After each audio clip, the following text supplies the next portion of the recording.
जब चुनाव आउँछ नेताहरू घर दैलो कार्यक्रम गर्छन्, कार्यकर्ताहरू बोकेर लिएर साधारण भन्दा साधारण मानिसलाई के गर्छन्, हजुर नमस्ते हजुर, नमस्ते हजुर, नमस्ते हजुर, भोट यसमा है, यसमा यसरी लगाउनुहोस् है भन्दै सिकाउँदै हिँड्छन्। साधारण भन्दा साधारण मानिसलाई पनि नमस्ते नमस्ते नमस्ते ठोक्दै हिँड्छन्। जब जित्छन् ती जनताहरूले भोट दिएर जिताएर नेता बनाउँछन् हैन।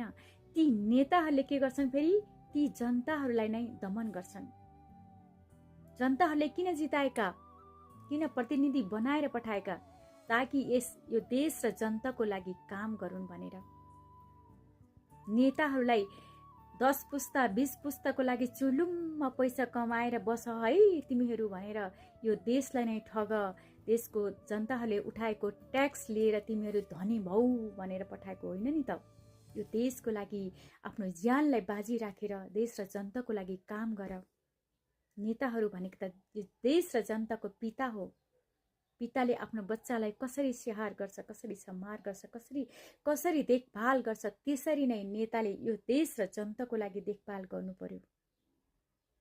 आफ्नो स्वार्थलाई नेता भइसकेपछि आफ्नो स्वार्थलाई हेर्नु भएन, अनि पो देश बन्छ, जनताहरू खुसी हुन्छन्। आशा छ जसले जित्छ देश र जनताको लागि सोच्ने छ, आफ्नो लागि होइन, व्यक्तिगत स्वार्थलाई त्यागेर देश र जनताको लागि सोच्नुहोस् भनेर हामी सर्वसाधारण जनताहरू भन्न चाहन्छौँ। जय नेपाल, जय हिन्दू।